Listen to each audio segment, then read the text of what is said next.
losambo na ngai kolo ya nola ye kolela na ngai yawe oyoka ye naza kosenga ngai loboko na yo zala na ngai malimite na ngai ekweya ye makambo ebongwana ye nalonga ye yawe nalonga ye ngai nalonga ye yawe nalonga ye ngai nalonga ye ngai nalonga ye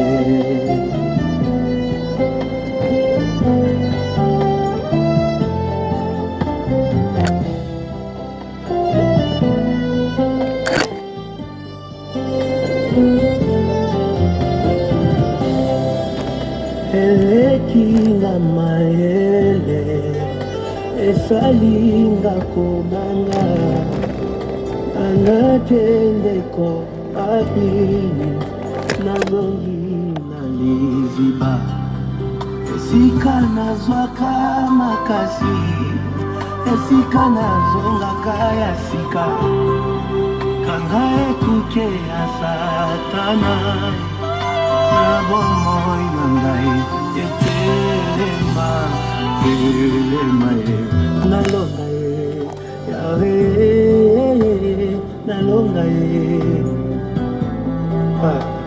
nalonga ye yawe nalonga ye nalonga ye sala nalonga ye esila boyete boyete boyete kalonga ngai te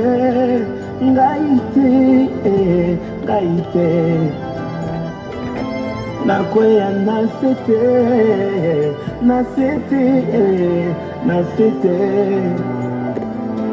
nasuka boyete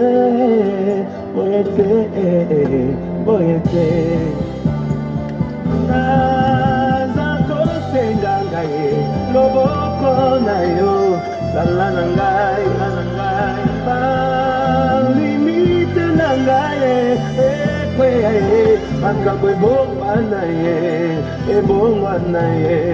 nalonga ye nzambe nalola ye nalonga ye nalingi otya liloba oyo ezokorrespondre na situation na yo soki ozobela osimbi place ozobela ozoyemba nabika ye amba miracle nabika ye salanga nabika zambe nalola nabika ye soki problème no eza kobota ozoyemba nabota ye zambe na ana nabota ye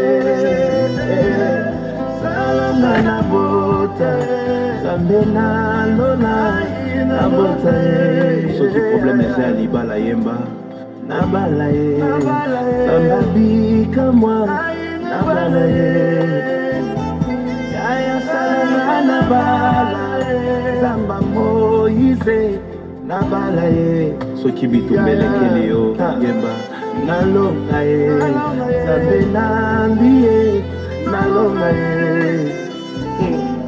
salanga nalonga nzambe na yanse nalonga ye mosali ya nzambe ntango ekoki osenga miracle na vi na yo bato bandimelaka yo te bakomprendre ke nzambe abenga yo yemba elongo na ngai bikamwa ye nzambe nalola bikamwa ye salaka bikamwa ye nzamba Moïse bikamwa ye salaka bikamwa ye nzambe nambi ye bikamwa ye salaka bikamwa nzamba Moïse bikamwa ye lelo likambo moko esengeli ebongwana na vi na yo yemba nzembo nakondima nyonso nzembo nazokoma ngo elongo na yo tia liloba oyo ezokorespondre na problème na yo naza kosenga ngai loboko na yo na eklesia ye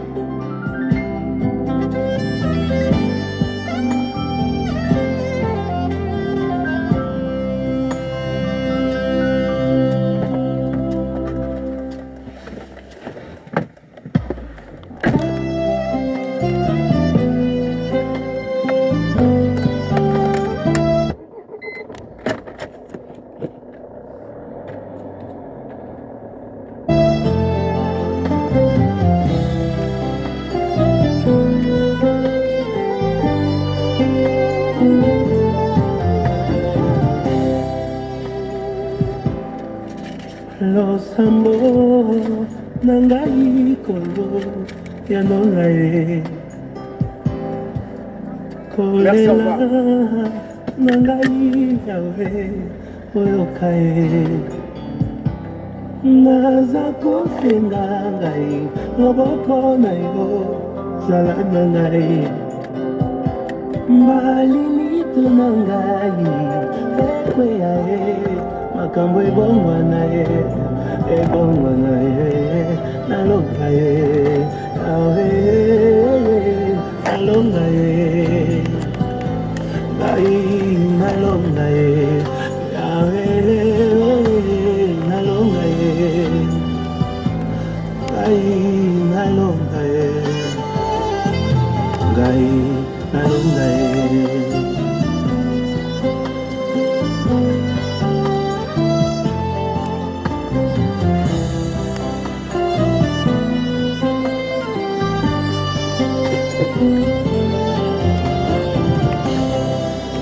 elekinga mayele esalinga komanga anakendeko papi nazongi na liziba esika nazwaka makasi esika nazongaka ya sika kanga ekuke ya satana na bomoi na ngai etelema telema ye nalonga ye yawe nalonga ye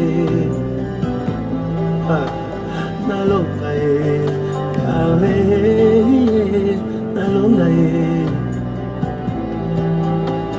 nalonga ye sala nalonga ye esila boyete boyete boyete kalonga ngai te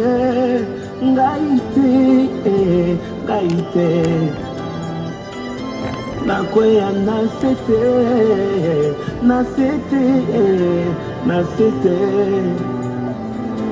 nasuka boyete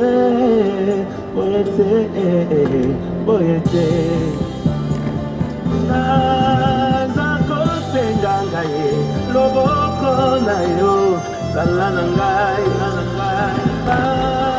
limite na ngai ekweya ye makambo ebongwana ye nalonga ye nzambe nalonga ye nalonga ye nalingi otya liloba oyo ezokorespondre na situation na yo soki ozobela osimbi place ozobela ozoyemba nabika ye samba miracle nabika ye salanga nabika zambe nalola nabika ye soki problème na eza kobota ozoyemba nabota ye zambe na ana nabota ye salanga nabota zambe nalola nabota ye soki problème eza ya libala yemba nabala ye samba bika mwa nabala ye yaya salanga nabala ye zamba Moïse nabala ye soki bitumbelekeli yo yemba nalonga ye Nzambe nambi ye nalonga ye salanga nalonga Nzambe na yanse nalonga ye mosali ya nzambe ntango ekoki osenga miracle na vie na yo bato bandimelaka yo te bakomprendre ke nzambe abenga yo yemba elongo na ngai bikamwa ye Nzambe nalonga bikamwa ye salaka bikamwa Nzamba Moïse bikamwa ye salaka bikamwa Nzambe nambi ye bikamwa ye salaka bikamwa Nzamba Moïse bikamwa ye lelo likambo moko esengeli ebongwana na vie na yo yemba nzembo na kondima nyonso nzembo nazokoma ngo elongo na yo tya liloba oyo ezokorrespondre na problème na yo naza kosenga ngai loboko na yo na eklezia ye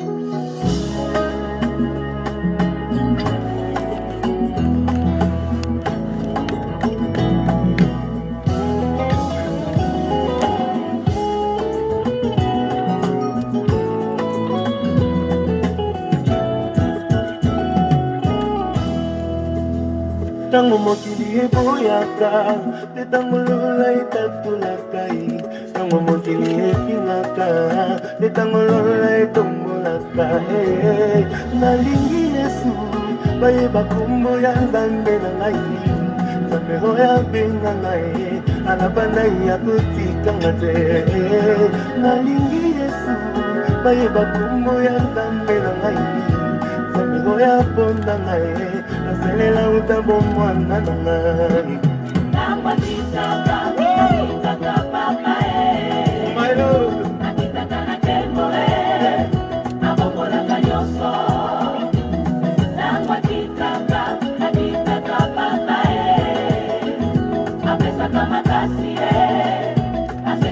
J'ai envie de pousser le cri de Jean Mazan.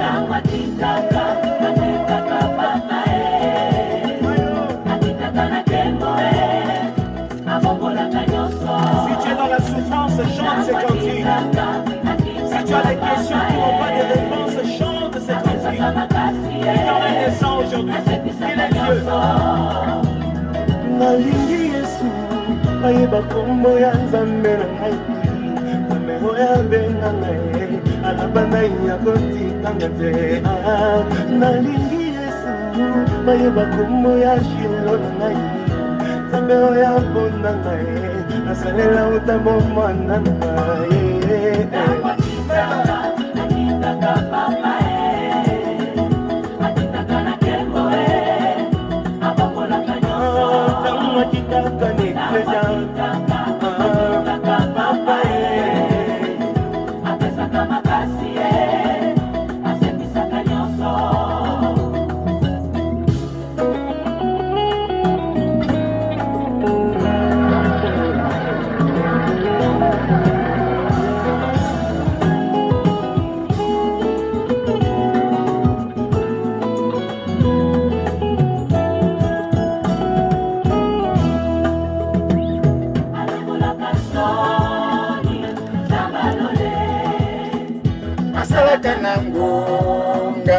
Tango na ye alongolaka soni sambalola ye asalaka na ngonga na tango na ye bajeluba betango bajeluba betango tango na ye azomemanga na nkembo azomemanga na nkembo na ntango na ye atangisaki makila atangisaki makila na ntango na ye nazomata neti bongo Sama boko ozomata oni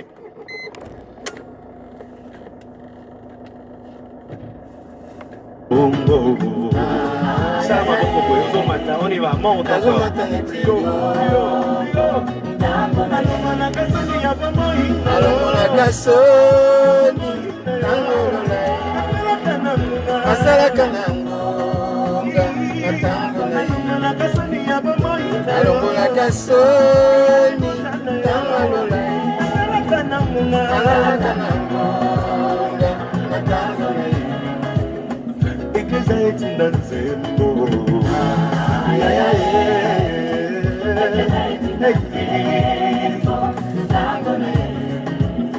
bango na bamemi ngambo ngambo bima na kati ya mpunda au nom de Jésus. Lazalo aza kosepa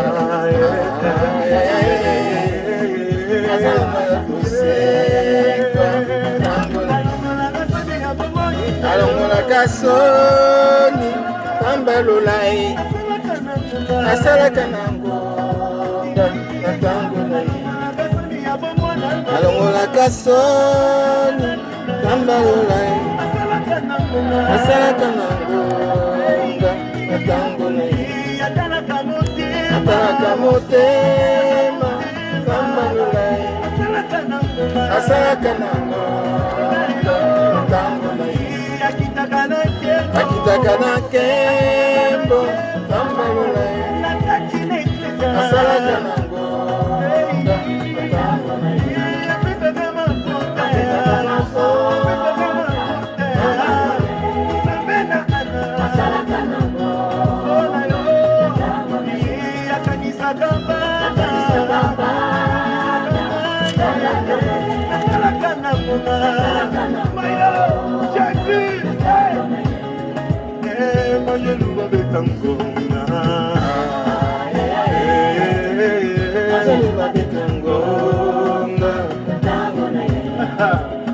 bima na kati ya mpunda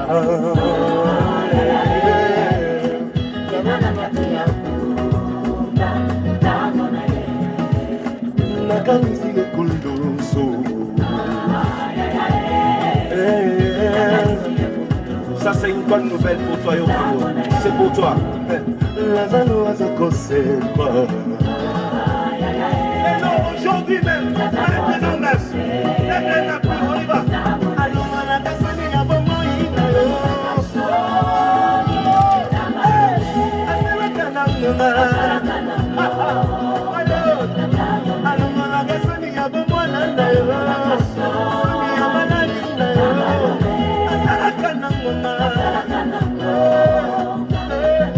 Lève les mains à Talaka Motema Lobango. Yo à Talaka Motema.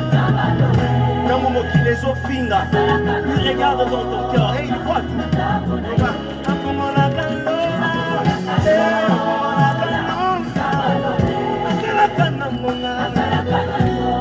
Baba lisusu makasi yo mutana bitumba. Apesa ka hello.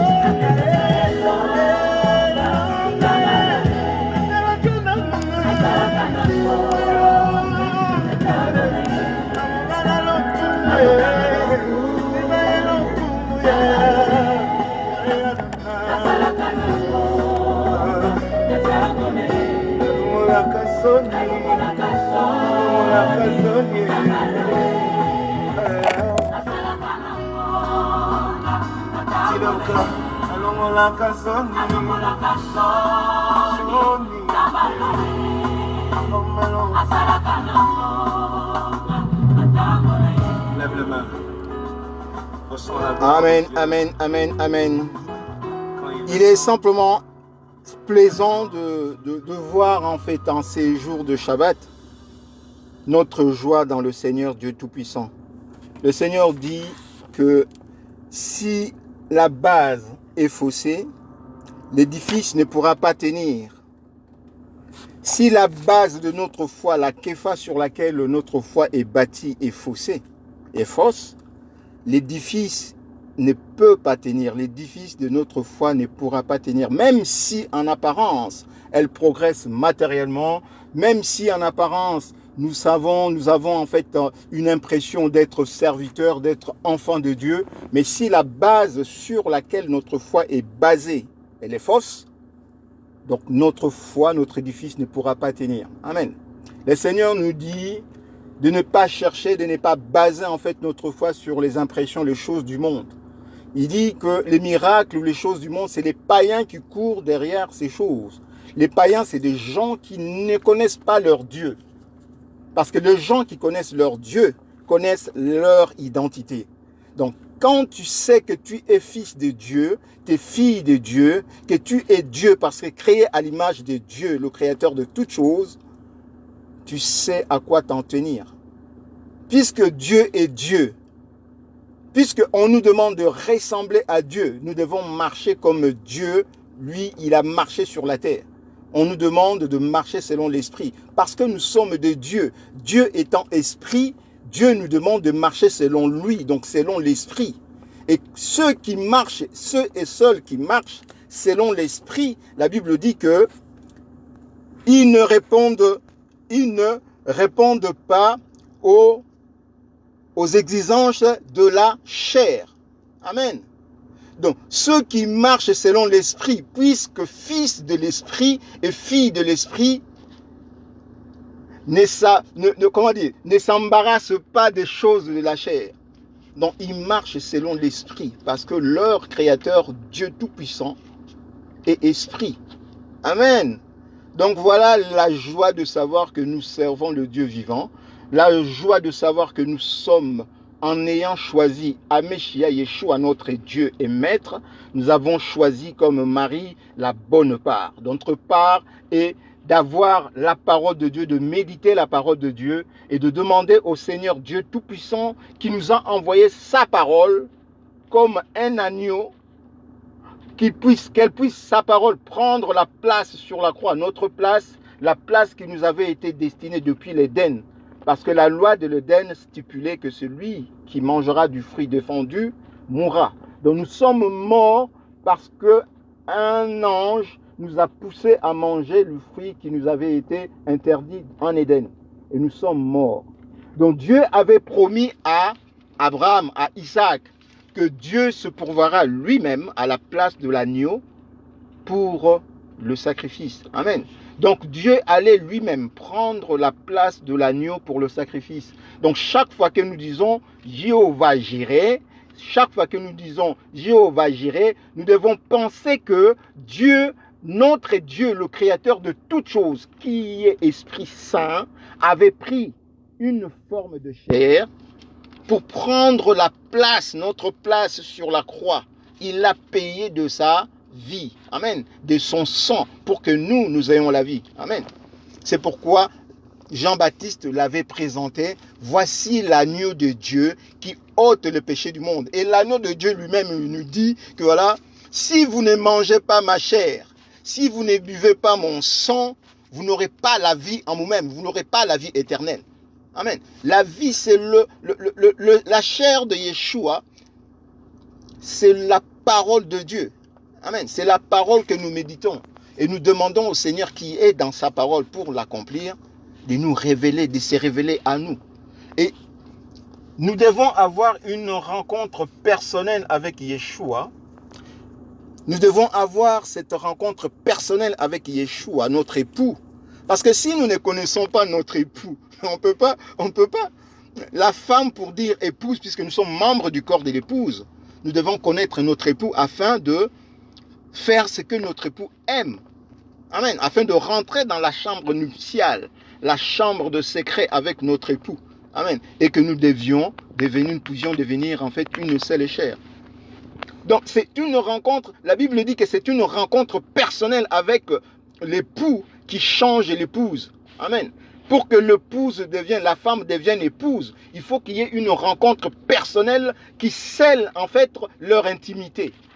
Amen. C'est pourquoi Paul, malgré les écritures qu'il connaissait, il ne pouvait pas connaître Yeshua. C'est une rencontre personnelle avec l'époux qui a fait que Paul soit transformé.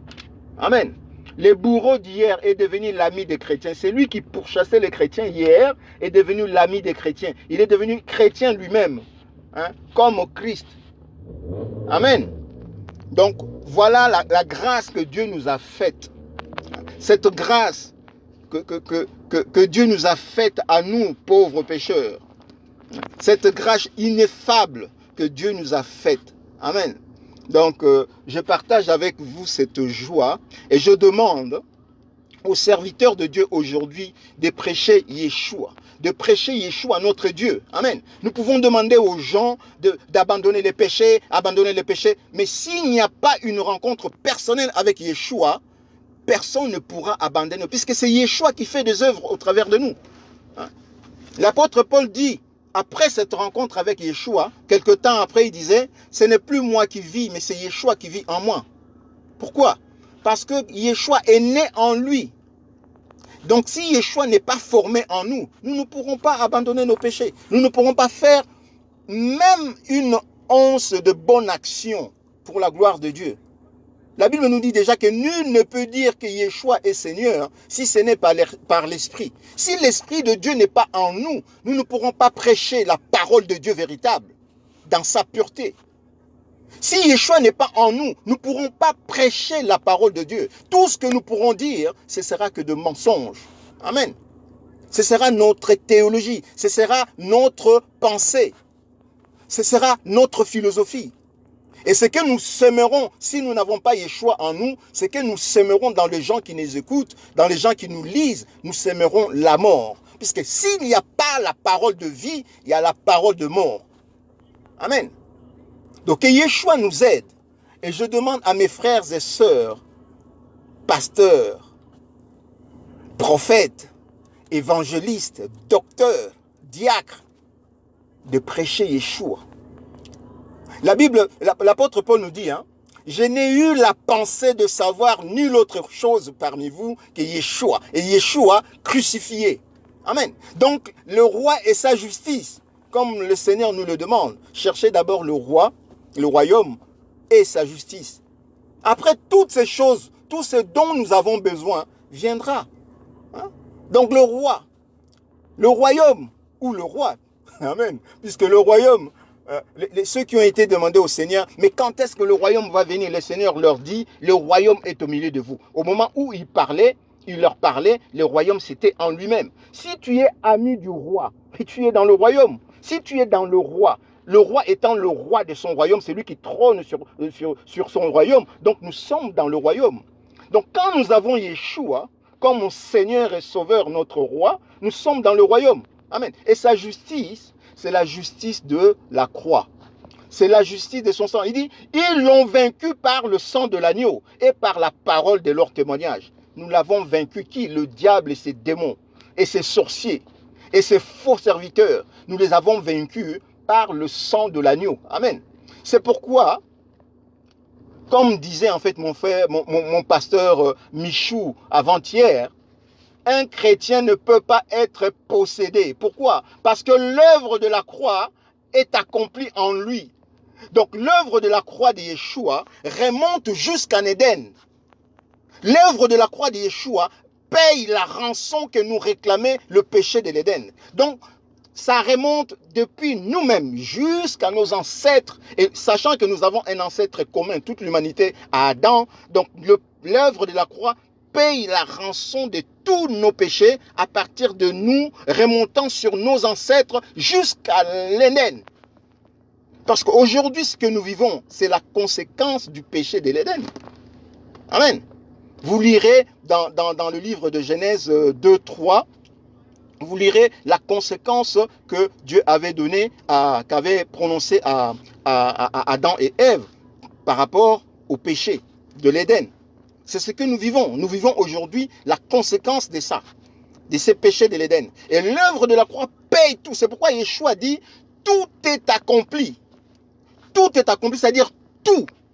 Donc quand on dit tout, hein, c'est tout. Quand on dit tout, c'est tout. Alors que quelqu'un vienne, ouais, et vous êtes possédé, et vous êtes, il y a ci, il y a ça. Il n'y a pas de possession, à moins que vous ne soyez pas né de nouveau. Si vous êtes réellement né de nouveau en Christ Yeshua, et que l'Esprit est né en vous, et que l'Esprit est né en nous, l'œuvre de la croix de Yeshua nous purifie de tout péché. Et quand on dit tout péché, certes, nous sommes des hommes, étant encore dans cette chair, nous pouvons broncher de toute manière. Nous bronchons, comme disent les Écritures. De toute manière, nous bronchons. De toute manière, nous bronchons. Mais parce que nous sommes dans Yeshua, oh la Shaddai, parce que nous sommes dans Yeshua, il n'y a plus de condamnation pour tous ceux et toutes celles qui sont en Yeshua. Il n'y a plus de condamnation pour tous ceux et toutes celles qui sont dans Yeshua. Donc, que quelqu'un vienne vous dire, ouais, machin, vous avez encore des possessions, vous avez encore des hôtels, que vous avez encore, que votre ancêtre, je sais pas quoi, que vous avez... Que nenni, c'est un menteur.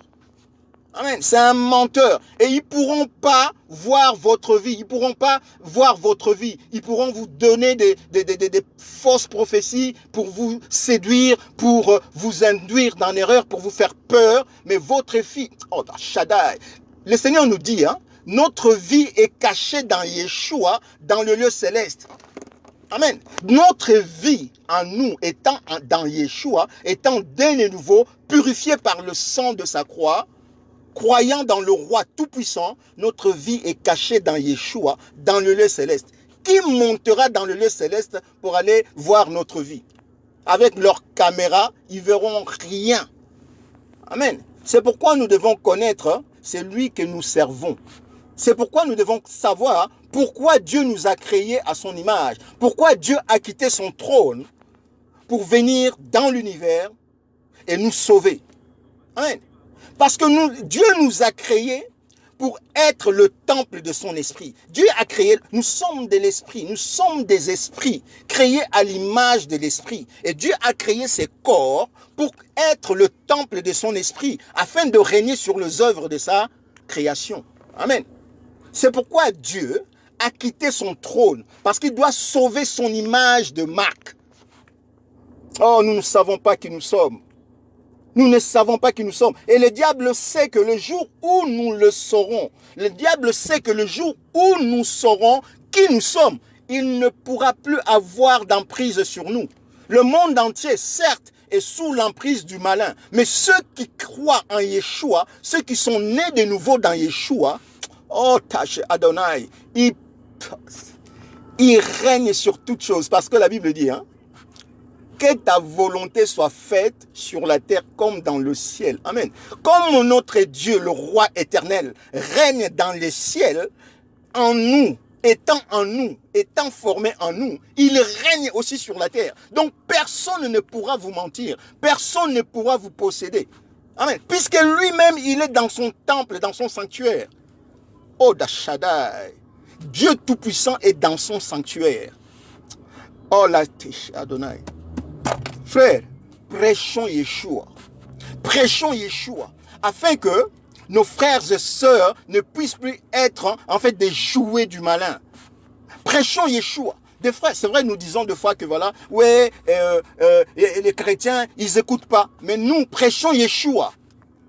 Prêchons Yeshua. C'est vrai, on va suivre les gens. Ouais, toi tu pêches. Oui, il pêche. Mais il n'a pas l'Esprit de Dieu pour savoir qui il est.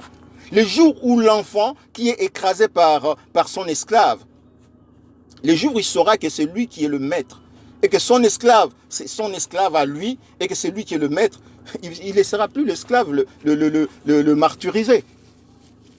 Nous sommes dans l'univers comme si nous étions les enfants de rois, et il y a un ange qui est notre serviteur, parce que la Bible dit que voilà, que tous les anges de Dieu l'adorent.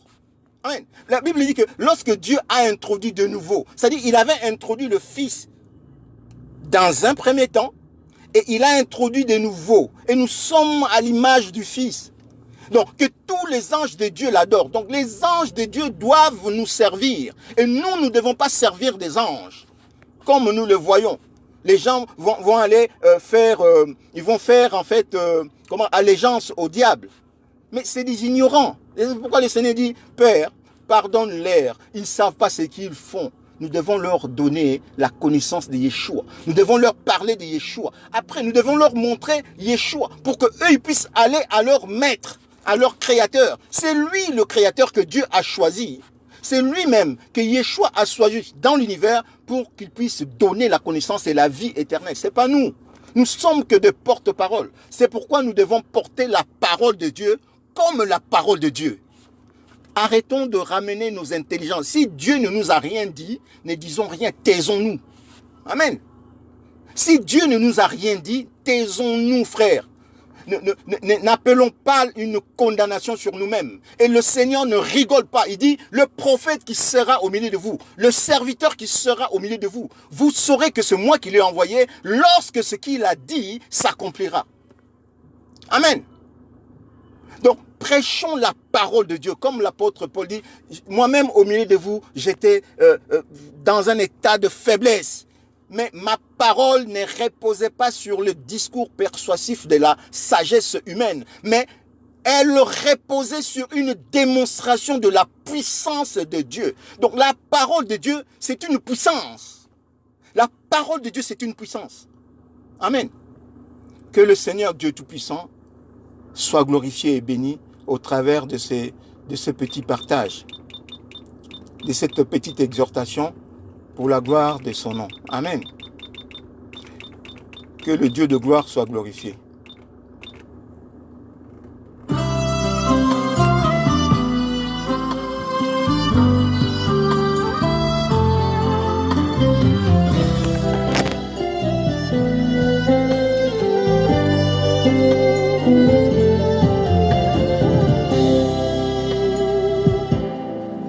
Losambo nangai kolo ya nolae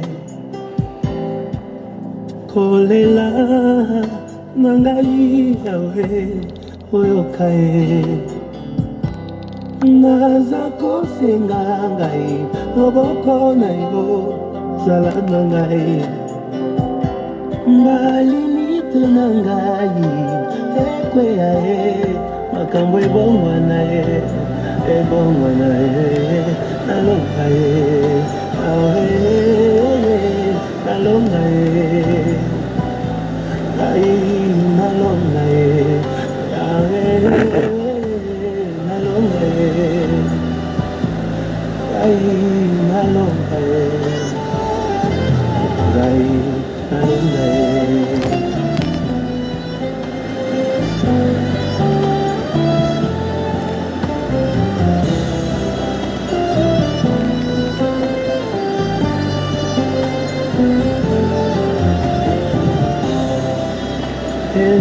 Kila maele esalinga kubanga anakendeko papi nazongi naliziba esika nazwaka makasi esika nazongaka ya sika kanga ekuke ya satana na bomoi na ngai etelema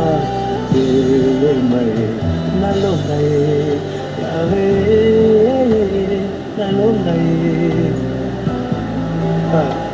nalonga yawe nalonga nalonga sana nalonga esila boyete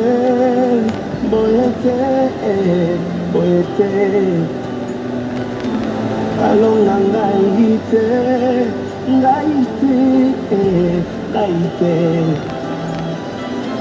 nakwea nasete nasuka boyete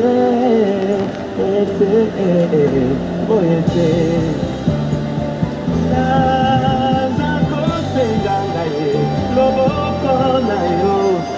ngai limite na ngai ekwe makambo ebongwana ye ebongwana ye naloka ye nzambe nalola ye nalola ye nalingi otya liloba oyo ezokorrespondre na situation na yo soki ozobela osimbi place ozobela ozoyemba nabika ye samba miracle nabika ye salanga nabika sambe nalola nabika ye soki problème eza kobota ozoyemba nabota ye sambe na ana nabota ye salanga nabota sambe nalola nabota ye soki problème eza ya libala yemba nabala ye nabika mwa nabala ye yaya salama nabala zamba Moïse nabala ye soki bitumbelekeli yo yemba nalonga ye zambe nangi ye nalonga ye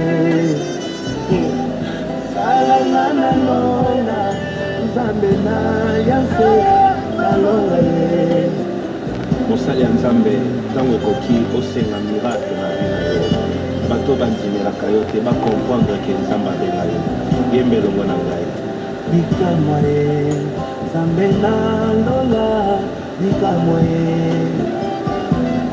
salaka bikamwa nzamba Moïse bikamwa ye bikamwa ye salaka bikamwa nzambe nangi ye bikamwa ye salaka bikamwa nzamba Moïse bikamwa ye bikamwa ye lelo likambo moko esengeli ebongwana na vi na yo yemba nzembo na koti na nyonso nzembo nazokoma ngo elongo na yo tya liloba oyo ezokorrespondre na problème na yo naza kosunga ngai loboko na yo na eglise